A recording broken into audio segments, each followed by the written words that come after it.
தலைவர் விஜய்க்கு work from home அரசியல் மட்டும்தான் செய்ய தெரியும், ட்விட்டர்ல ட்வீட் மட்டும்தான் போடுவாரு, எதுனாலுமே பனையூரை விட்டு அவர் வெளியே வர மாட்டாரு அப்படின்னு பல்வேறு விமர்சனங்கள் முன்வைக்கப்பட்டது. அது எல்லாத்திற்குமே தற்போது பதிலடி கொடுக்கும் விதமா தான் முதல் முறையா களத்துல இறங்கி மக்களை சந்திக்க இருக்கிறார் விஜய். இதனால மிகுந்த எதிர்பார்ப்பு தற்போது எழுந்திருக்கிறது. அந்த நாள் விஜய் மக்களை சந்தித்து அவர்களோடு கலந்துரையாடக்கூடிய அந்த நாள் என்னெல்லாம் நடக்க போகிறது அப்படிங்கிற ஒரு எதிர்பார்ப்பு தற்போது எழுந்திருக்கிறது.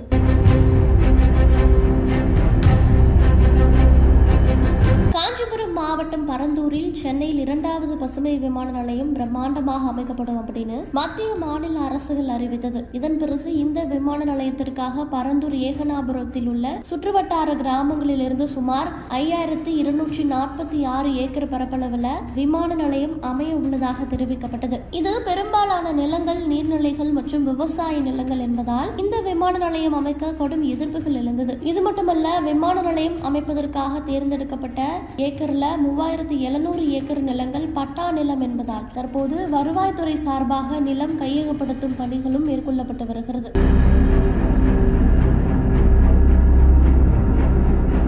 பரந்தூர் மற்றும் சுற்றுவட்டார கிராம மக்களின் கடுமையான எதிர்ப்புகளையும் தொடர் போராட்டங்களையும் மீறி நடந்து வரும் இந்த நிலம் எடுப்பு பணிகளுக்கு கண்டனம் தெரிவித்து கடந்த நாடாளுமன்ற தேர்தலில் கிராம மக்கள் தேர்தலை புறக்கணித்தார்கள். மேலும் அவர்கள் தமிழகத்தை விட்டு வெளியேறி ஆந்திராவில் தஞ்சம் புக உள்ளதாகவும் தெரிவித்தது பெரும் பரபரப்பை ஏற்படுத்தி இருந்தது. பரந்தூர் மக்களின் போராட்டத்திற்கு நாம் தமிழர் கட்சி உள்ளிட்ட எதிர்கட்சிகள் ஆதரவு தெரிவித்து வந்த நிலையில தற்போது முதல் முறையாக தமிழக வெற்றி கழக தலைவர் விஜய் பரந்தூர் விமான நிலையத்தை எதிர்த்து போராடி வரும் மக்களை நேரில் சந்திக்க உள்ளது குறிப்பிடத்தக்கது. கட்சி ஆரம்பித்து 2026 சட்டமன்ற தேர்தல் தான் தங்களுடைய இலக்கு அப்படின்னு அறிவித்திருக்கக்கூடிய விஜய் களத்துல மக்களை சந்திக்காமலும் பத்திரிகையாளர்களுக்கு பேட்டி கொடுக்காமலும் இருந்தது பேசு பொருளாக மாறி வந்தது. தற்போது முதல் முறையாக அரசியல் களத்துல இறங்கி போராடி வரும் மக்களை சந்திக்க உள்ள நிலையில இந்த சந்திப்பு எப்படி இருக்கும் அப்படிங்கிற ஒரு பெரும் எதிர்பார்ப்பை ஏற்படுத்தி இருக்கிறது.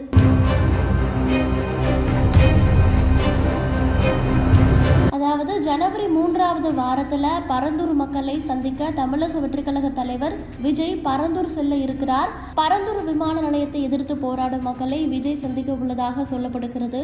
இதற்காக ஜனவரி 19 அல்லது 20ஆம் தேதிகளில் அனுமதி தர தமிழக வெற்றி கழகத்தினர் கடிதம் ஒன்றை அளித்திருக்கிறார்கள். அனுமதி கேட்டு இந்த கடிதமானது தற்போது வழங்கப்பட்டிருக்கிறது. அனுமதி அளித்த பிறகு தமிழக வெற்றி கழக தலைவர் விஜய் மக்களை சந்திக்க இருக்கிறார். இது தற்போது பெரும் எதிர்பார்ப்புகளை கிளப்பி இருக்கிறது.